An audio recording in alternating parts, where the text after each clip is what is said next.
மக்களே வணக்கம். இந்த ISRO ஜனவரி 1ஆம் தேதி அனுப்பிய PSLV C-58 என்ற சேட்டலைட் இந்த ராக்கெட்டின் வெற்றியை இஸ்ரோவின் வெற்றியாக பார்க்காமல் அதை மோடியின் வெற்றியாக பார்க்கறாங்க நம்ம அகில உலக தேர்தல் ஏமாளிகள். ராமர் கோவிலை மோடி ஜனவரி 22இல் திறந்து வைப்பதையும் அவர்கள் அப்படித்தான் பார்க்கிறார்கள். 500 ஆண்டு கால இந்துக்களின் போராட்டத்திற்கு கிடைத்த வெற்றியாக சொல்ல அவர்களுக்கு விருப்பமில்லை. எந்த சாதனை நிகழ்ந்தாலும் அது மோடியால் தான் நிகழ்ந்தது என்று இந்தி கூட்டணி தலைவர்களுக்கு மைண்டு நல்லாவே செட் ஆகிவிட்டது. எப்போதுமே யதார்த்த உண்மைகளை அவர்கள் பார்ப்பதில்லை, கண்ணுக்கும் தெரியாது. மோடி என்ற உண்மை பிம்பம் தான் அவர்கள் கண்ணுக்கு தெரியும். உறங்கினாலும் முழித்தாலும் கண்ணாடி முன்னால நின்னாலும் மோடி தான் சிம்ஹமாக வந்து முன்னே நிற்கிறார்கள். அதாவது இந்த திமுக காரங்களுக்கு எப்போவுமே அண்ணா என்கிற தலைவர் அவர்கள் உங்க கண்ணுக்கு தெரியவே மாட்டாங்க. அண்ணாமலை மட்டும்தான் கண்ணுக்கு முன்னால எப்பவும் தெரிவாங்க. அந்த மாதிரி தான் இதுவும். இவர்களால் ஒரு காலத்தில் எதிர்க்கப்பட்ட ராமர் கோயில் திறக்கப்பட இருப்பது இவர்களது தோல்வியாக இப்போது அவர்களுக்கு தெரியாது. மோடியின் வெற்றியாகத்தான் தெரியும். இந்தியாவின் வெற்றி என்றாலே அது மோடியின் வெற்றி என்று ஆகிவிட்டது. அப்படி இவர்கள் நினைக்கிறார்கள். இப்படி நினைக்க வச்சதே அவங்களுடைய பழைய ஃபார்முலா தான். இந்திரா தான் இந்தியா, இந்தியா தான் இந்திரா என்று இந்தியாவை பட்டா போட்டவங்களே இவங்க தானே. அந்த கொள்கையை இப்போ திடீர்னு மாற்றிக்கொள்ள முடியுமா? மகாதேவ் ஆப்பில் சம்பாதிக்க போய் அது அவங்களுக்கே ஆப்பா போய் இப்போ ஆஃப் ஆகி கிடக்கிறாங்க. கூட்டணியில் இருந்து பிரித்து கொள்ள மம்தாவும் நிதிஷும் தயாராகிட்டாங்க. 1ஆம் தேதி அதுவுமா இந்த PSLV C-58 என்ற விண்கோளை எதற்கு இப்ப விடுறாங்க என்று இவங்களுக்கு பலத்த சந்தேகம் வந்து விட்டது. அது வழக்கமா மோடி மேல பழி சொல்ல மேலும் ஒரு முயற்சி தான். இதை மக்கள் மோடியின் சாதனையாக பார்ப்பார்களே. தேர்தல் தேதி அறிவித்து விட்டால் இதை பற்றி பேச முடியாது, அதனால் அவசரப்பட்டு விட்டிருக்கிறார்கள். விண்ணில் உள்ள கருந்துளைகளை ஆராயப் போவதாக கூறியதை இவர்கள் ஆராய விரும்பவில்லை. அதையெல்லாம் நம்பவில்லை. இவ்வளவு நாளும் இல்லாம இப்ப எதுக்கு கருந்துளைகளை ஆராய வேண்டும்? பூமியில் உள்ள கருந்துளைகளை நோட்டம் விடத்தான் இவர்கள் இப்போது இந்த ராக்கெட்டை விண்ணுக்கு விட்டிருக்காங்கன்னு நம்புறாங்க. ஹமாஸ் கருந்துளைகளை மாதிரி திராவிட கருந்துளைகள் நிறைய பூமியில் இருக்கிறதே, அதை நோட்டம் விடத்தான் இதை விட்டு இருப்பாங்களோன்னு ஒரு சந்தேகம். ஹமாஸும் எண்டு இல்லாம பூமியில தொலை போட்டுக்கிட்டு இருட்டுல வாழ்ந்துகிட்டு இருக்காங்க. திராவிடர்களும் செம்மண்ணு, மணல், கருங்கல் இவைகளை துளை போட்டு அதில் வாழுறவங்க. கருந்துளை மாதிரியே இவங்க வாயில எவ்வளவு போட்டாலும் முழுங்குறவங்க ஆச்சே, அதுக்கு அளவே கிடையாது. கருந்துளை மாதிரியே இவங்க இருக்கிற இடமும் தெரியாது, முழுங்குற அளவும் தெரியாது. ED IT இவங்கெல்லாம் ரைடுக்கு வந்து கண்டுபிடிச்சா தான் உண்டு. அப்பதான் அது பொதுமக்களுக்கே தெரியும். எவ்வளவு போட்டாலும் இவங்க வயிறு மட்டும் நிறையவே நிறையாது. 4000 கொடு, 12000 கொடு, 21000 கொடு அப்படின்னு கோடிகளை கோடிட்டு காட்டுறவங்க இந்த கருந்துளை வாய்க்காரங்க. விண்வெளியில் உள்ள கருந்துளைகளை ஆய்வு செய்கிறோம்னு திராவிடத்தை ஆய்வு செய்ய விட்ட ராக்கெட்டாகவே இதை அவர்கள் பார்க்கிறார்கள்.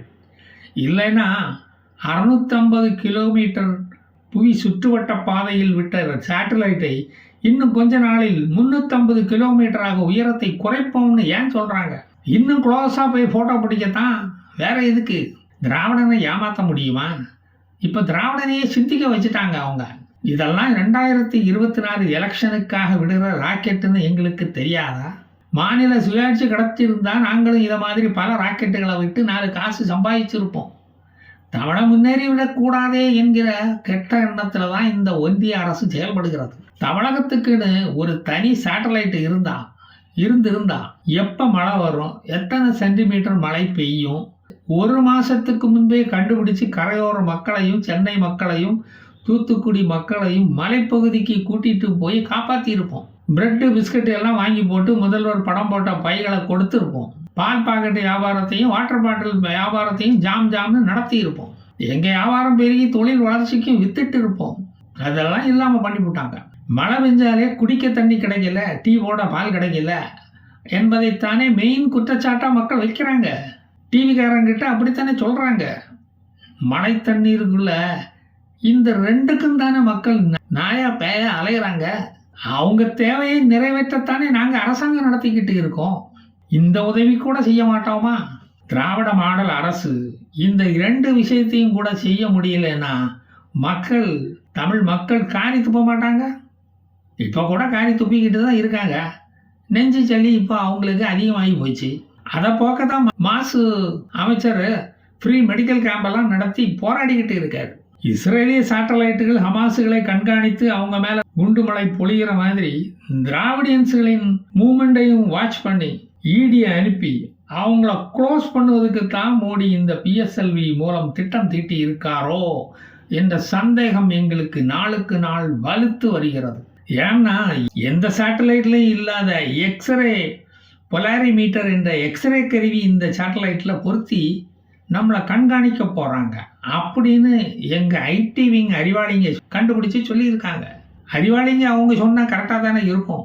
அது விண்ணிலிருந்து வரும் 50 வகையான காஸ்மிக் கதிர் வீச்சுகளை கண்காணித்து அதை அளப்பதற்குத்தான் என்று எங்க கிட்டேயே இஸ்ரோ கதை அளக்குறாங்க. விண்ணிலிருந்து வரும் காஸ்மிக் கதிர்வீச்சுகளை தாம்சன் ஸ்கேட்டரிங் போலிக்ஸ் என்ற கருவி மூலம் அது அளக்கப்படும் என்று எங்களுக்கே காது குத்துறாங்கப்பா. நாங்க பெரியார் வழி வந்த சீடர்கள், எங்களை ஏமாற்ற முடியுமா? நீங்க எதுக்கு அனுப்புனீங்கன்னு எங்களுக்கு தெரியாதா? நாங்க என்ன அவ்வளவு மடசாம்பிராணிகளா? 0.8 15 keV அளவுக்கு வர்ற சக்தி கதிர்வீச்சுகளை எக்ஸ்பெக்ட் என்ற கருவியால் அளக்க போறதா கதை அளப்பதை நம்பி நாங்களா ஏமாறுவோம்? இந்த மாதிரி கதைகளை எத்தனை நாளைக்கு தான் கேட்டுக்கொண்டு இருப்பது? ஏமாத்துறவங்களையே ஏமாத்துறவங்க நாங்க, எங்களையும் ஏமாந்தவங்க லிஸ்ட்ல சேர்க்க பார்க்குறீங்களா? அப்படி செஞ்சா ஏமாந்து தான் போவீங்க. ஏமாற்றுபவர்களை ஏமாறுவவங்க கிட்ட காட்டி கொடுத்து அந்த ஏமாந்தவங்களை ஏமாறாதவங்களா மாற்ற முயற்சித்தால் ஏமாற்றமே மிஞ்சி ஏமாளி என்ற பெயர் தான் எடுப்பீர்கள் என்பதை ஏமாற்றம் இல்லாமல் தெரிவித்துக் கொள்ளுகிறேன். ஒண்ணு புரியாம கொஞ்சம் குழப்பமா இருக்குல்ல? அப்ப அதுக்கு பேரு திராவிடம் அல்லது அண்ணாயிசம்.